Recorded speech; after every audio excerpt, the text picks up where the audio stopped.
আগে আমরা জেনেছি সরলরেখার নতি কি। যদি কোনো সরলরেখা x অক্ষের ডান দিকের সঙ্গে থিটা কোণে নত হয় তাহলে tan theta equal to m যদি হয় তাহলে এই m টিকে কি বলে নতি, তাহলে m কে বলে নতি। এটা হচ্ছে নতি। এবার কোন একটা সরলরেখা যার নতি m এবং সেই সরলরেখার y অক্ষের ছেদাংশ যদি c হয় তাহলে সেই সরলরেখার সমীকরণ হয় y equal to mx plus c। এটাকে প্রবণতা ছেদাংশ আকার বলে, প্রবণতা ছেদাংশ আকার। এরপরে কোন একটি সরলরেখা তার উপরে দুটো বিন্দু x1 y1 এবং x2 y2 যদি হয় সেই সরলরেখাটির নতি হবে y2 minus y1 by x2 minus x1। এবারে কোন সরলরেখার নতি যদি m হয়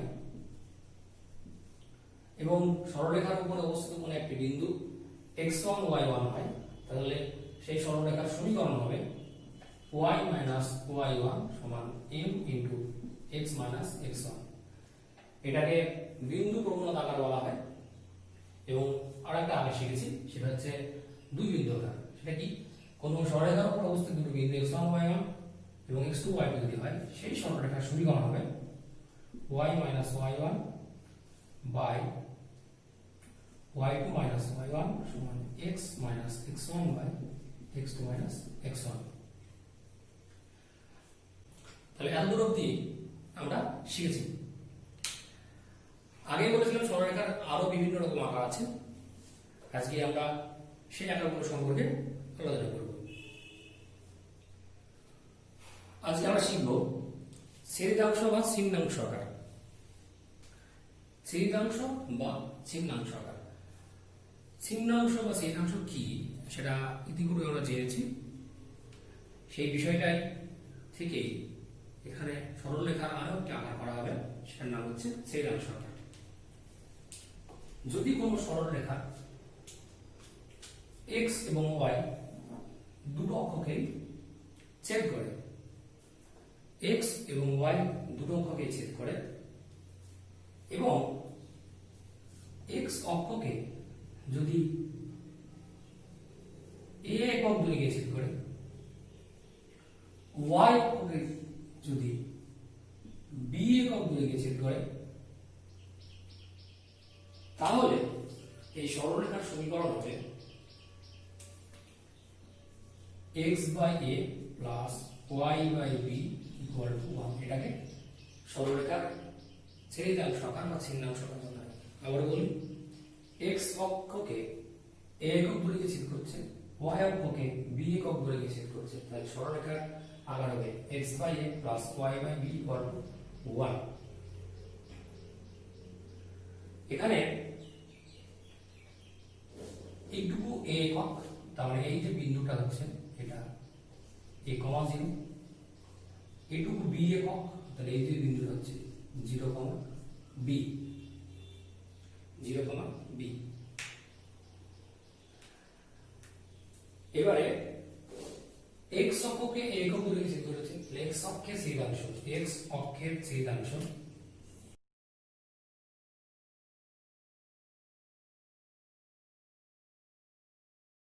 a একক, y অক্ষের ছেদাংশ সমান b একক। x অক্ষের ছেদাংশ সমান a একক, y অক্ষের ছেদাংশ সমান b একক। এখন এই ছেদাংশ রিলেটেড কিছু বিষয় বলবো। প্রশ্ন ছেদাংশ রিলেটেড বিষয় নিয়ে থাকে অনেক সময়। কিরকম, দেখো, এই যে সরলরেখাটা অক্ষ দুটির সঙ্গে একটি সমকোণী ত্রিভুজ উৎপন্ন করেছে, এই সরলরেখাটি অক্ষ দুটির সঙ্গে একটি সমকোণী ত্রিভুজ উৎপন্ন করেছে। এই সমকোণী ত্রিভুজের যদি এটাকে ভূমি ধরি, এটা লম্ব, খুব সহজেই এই সরলরেখাটি অক্ষ দুটির সঙ্গে যে সমকোণী ত্রিভুজ উৎপন্ন করে তার ক্ষেত্রফল বের করতে পারবো।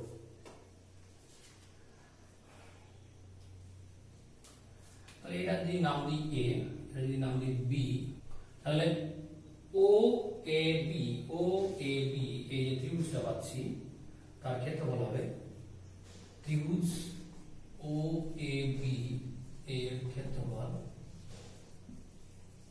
সমান হাফ ইন্টু ভূমি মানে এ ইন্টু উচ্চতা মানে বি বর্গ একক। তাহলে x by a plus y by b equal to 1 সরলরেখা অক্ষ দুটির সঙ্গে যে ত্রিভুজ উৎপন্ন করে সেই ত্রিভুজের ক্ষেত্রফল হবে হাফ a ইন্টু বি। ধরো আমাকে প্রশ্ন দিয়েছে ছেদাংশ বা ছিন্নাংশ আকারে প্রকাশ করো 3x plus 4y equal to 12 সরলরেখাকে। এবার আমরা জেনেছি আগেই ছেদাংশ আকারটা কেমন লিখে নিই। ছেদাংশ আকার হচ্ছে x by a plus y by b equal to 1 মানে x সেটা আঁকা থাকবে তার নিচে যে কোনো একটা সংখ্যা থাকবে plus y by b y থাকবে y এর সামনে কিছু গুণ থাকবে না কিন্তু নিচে ভাগ থাকবে একটা কোন সংখ্যা দিয়ে আর ডান দিকে ইকুয়াল টু 1 থাকবে। তাহলে যে সমীকরণটা প্রশ্নে দেওয়া আছে সেটাকে ওই আকারে প্রকাশ করতে গেলে একদম প্রথমে যেটাকে মেলাবো সেটা হচ্ছে ডান দিকে 1 আনবো। ডান দিকে 1 আনতে গেলে উপায় হচ্ছে টোটাল থেকে 12 দিয়ে ভাগ করা। ডান দিকে 1 আনতে গেলে টোটাল থেকে 12 দিয়ে ভাগ করতে হবে। ভাগ করি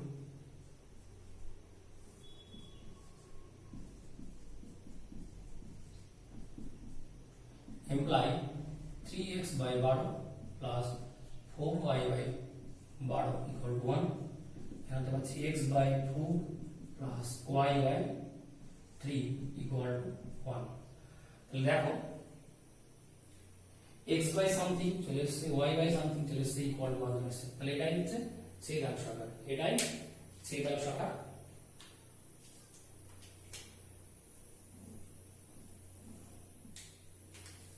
ছবিটাকে দেখা কেমন হবে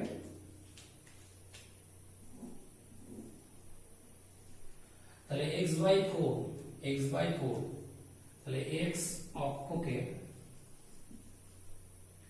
4 এখানে যদি পজিটিভ হয় এটা যদি পজিটিভ হয় নিচে তাহলে ধনাত্মক দিকে 4 বিন্দু দিয়ে ছেদ করবে আর যদি নেগেটিভ হয় তাহলে ঋণাত্মক দিকে 4 বিন্দু দিয়ে ছেদ করবে। যেহেতু এখানে পজিটিভ আছে তাই x অক্ষকে ধনাত্মক দিকে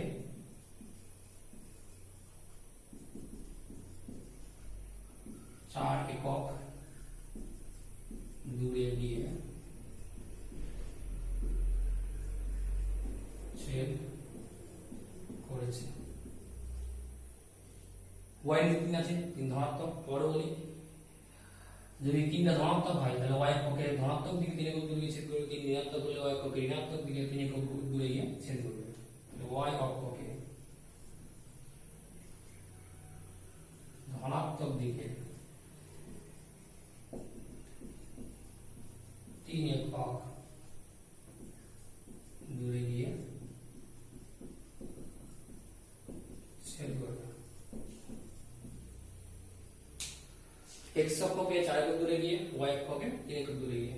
যদি ইউনিটটা আমরা ধরে নিই এরকম হবে এটা 1 এটা 2 এটা 3 এটা 4 এটা 5 এটা 1 এটা 2 এটা 3 এটা 4 এটা 5 তাহলে x অক্ষকে 4 একক দূরে 1 একক 2 একক 3 একক 4 একক y অক্ষকে 3 একক দূরে 1 একক 2 একক 3 একক।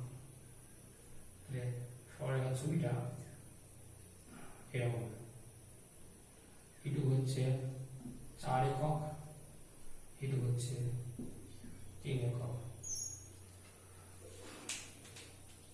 সেটা x অক্ষ এটা y অক্ষ এবং এই যে বিন্দুটা এটা হবে 4,0 এটা হচ্ছে 0,3।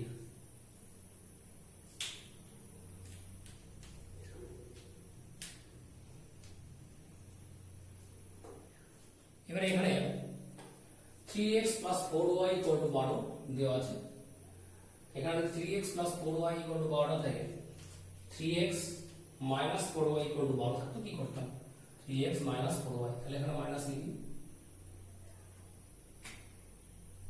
এখানে যদি মাইনাস হতো তাহলে এখানেও মাইনাস হতো, এখানেও মাইনাস হতো। তাহলে এখানে প্লাস হতো না, এখানে মাইনাস হতো। আমার আকারে মাঝে প্লাস আছে, তাহলে এখানে মাঝে প্লাসই রাখতে হবে, মাইনাস করা যাবে না। এটাকে প্লাস করতে যদি চাই তাহলে এখানে প্লাস এখানে মাইনাস দিলে হয়ে যাবে। x এর নিচে 4 আছে, তাহলে x অক্ষকে ধনাত্মক দিকে 4 এর উপর দিকে ছেদ করেছি, একদম ঠিক। y এর নিচে -3 আছে, তাহলে আগেই বলেছি যদি মাইনাস থাকে তাহলে ঋণাত্মক দিকে হবে, তাহলে y অক্ষকে ধনাত্মক দিকে হবে না, ঋণাত্মক দিকে।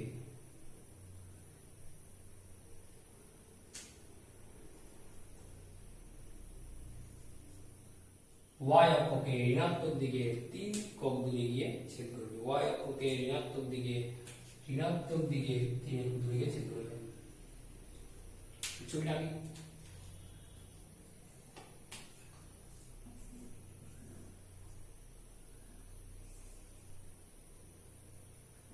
x ও y y dash ইউনিট ভাগ করে দিই।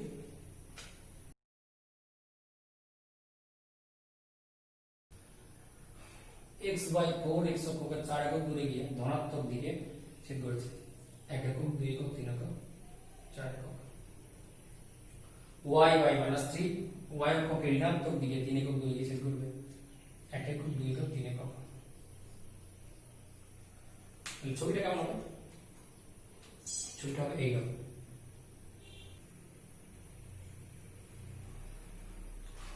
তাহলে x/4 plus y/-3 x/4 plus y/-3 equal to 1 এই সরলরেখার লেখচিত্র হবে এইরকম। আশা করি বুঝতে পারছো কিভাবে করছি, কি কি হচ্ছে। এবার আমি এই প্রশ্ন দিইনি, যদি থাকতো এই সরলরেখাটি অক্ষদ্বয়ের সঙ্গে যে ত্রিভুজ উৎপন্ন করছে সেই ত্রিভুজের ক্ষেত্রফল কত, কিভাবে করতাম? এইটুকু 4 একক, এইটুকু 3 একক। এবার সরলরেখাটা এইভাবে আছে, কয়েকটা ঋণাত্মক দিকে আছে, চাই থাকবে এই দৈর্ঘ্যটুকু অবশ্য 3 একক, এই দৈর্ঘ্যটুকু 4 একক। এটা সমকোণী ত্রিভুজই হবে, একেবারেই সমকোণী ত্রিভুজ হবে। তাহলে সমকোণী ত্রিভুজের ক্ষেত্রে অনুগুলোতে যা করি হবে একটু গুণিত হচ্ছে, তাই না? ঠিক তেমন করুন। যদি অক্ষদ্বয়ের সঙ্গে যে ত্রিভুজ উৎপন্ন করে তার ক্ষেত্রফল হাফ ইন্টু 4 ইন্টু 3 বর্গ একক। অক্ষদ্বয়ের সঙ্গে যে ত্রিভুজ উৎপন্ন করে তার ক্ষেত্রফল হাফ ইন্টু 4 ইন্টু 3 বর্গ একক। এবার ধরো একটা প্রশ্ন দেওয়া আছে, কি শর্তে ax by c 0 সরলরেখাকে x/α y/β 1 আকারে প্রকাশ করা যাবে?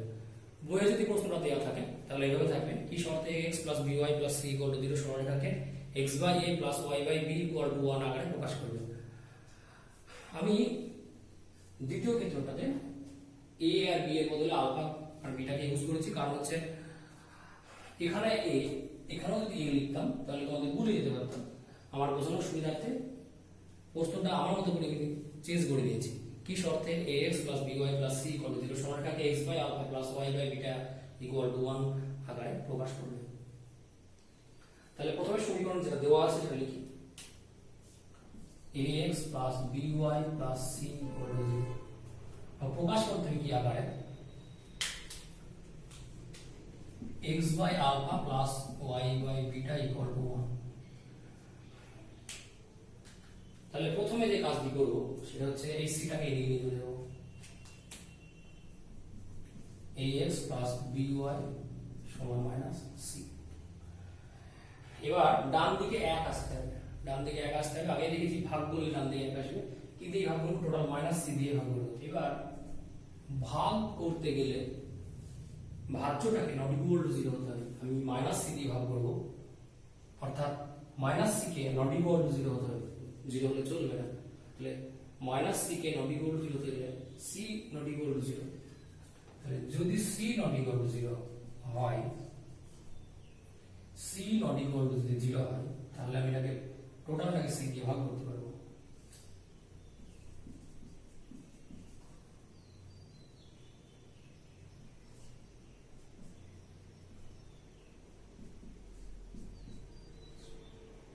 implies ax by minus c plus by minus c equal to 1। এবারে আর একটা কাজ বাকি আছে, কি কাজ, এখানে তো x এর আগে কিছু নেই, শুধুমাত্র নিচে আলফা আছে, y এর আগে কিছু নেই, নিচে বিটা আছে, তাহলে এখানে x এর আগে a আছে, এই এটাকে রাখা যাবে না, এটাকে নিচে নামাতে হবে, এই y এর আগে b আছে, বিটা এখানে রাখা যাবে না, এটাকে নিচে নামাতে হবে। তাহলে নিচে নামানো মানে এই এটাকে এই নিচে যদি নিয়ে চলে আসি, এই বিটাকে এই নিচে যদি চলে আসি, তাহলে আমি যেটা চাচ্ছি না হয়ে যাবে। এবার এটা করা মানে এই লব আর হরকে এ দিয়ে ভাগ, এখানে লব আর হরকে বি দিয়ে ভাগ, আবারও ভাগের ব্যাপার আছে। আবার বলছি, কি বলতে চাইলাম আমি, ax বাই মাইনাস সি এটা সমান ax by a minus C by a যদি করি তাহলে আসবে x by minus C by a। তাহলে আমি দেখো a দিয়ে ভাগ করছি, কি দিয়ে ভাগ করছি, a দিয়ে ভাগ করছি, তো a দিয়ে যদি ভাগ করি, আবার একই কন্ডিশন, ভাগ করতে গেলেই নট ইকুয়াল টু 0 হতে হবে, তাহলে এটাকে নট ইকুয়াল টু 0 হতে হবে, এটাকে নট ইকুয়াল টু 0 হতে হবে, তাহলে implies x by minus c by a not equal to 0। একইভাবে y by minus c by b, তাহলে b দিয়ে ভাগ করছি লবার হরকে, তাহলে b not equal to 0 equal to 1। তাহলে দেখো এই যে আকারটা চাচ্ছিলাম x by alpha plus y by beta equal to 1, সেই আকারে চলে এসেছে। আসতে গিয়ে আমাকে কি কি করে নিতে হয়েছে, c not equal to 0 করে দিতে হবে, c not equal to 0 করতে হয়েছে, a not equal to 0 করতে হয়েছে, b not equal to 0 করতে হয়েছে। তাহলে কি শর্ত, শর্ত হবে c not equal to 0, a not equal to 0, b not equal to 0। এটা করলেই আমি সেটাকে x by alpha plus y by beta equal to 1 আকারে প্রকাশ করতে পারবো। তাহলে এটাই x by alpha plus y by beta equal to 1 আকার, যেখানে আলফা সমান minus C by A, beta সমান মাইনাস সি বাই বি, এবং প্রথমে এসছে কি সি নট ইকুয়াল টু 0, তারপরে এসছে a not equal to 0, b not equal to 0। তাহলে ax plus by plus c equal to 0 সরলরেখাকে x by alpha plus y by beta equal to 1 আকারে বা x by a plus y by b equal to 1 আকারে প্রকাশ করা যাবে কখন, যখন c not equal to 0, a not equal to 0, b not equal to 0, তিনটেই একসঙ্গে not equal to 0 হবে। তাহলে ছেদাংশ আকার সম্পর্কে মোটামুটি তোমাদের একটা আইডিয়া নিতে পারলাম। এরপরে আমরা সরলরেখা সম্পর্কে আরো কিছু জানবো।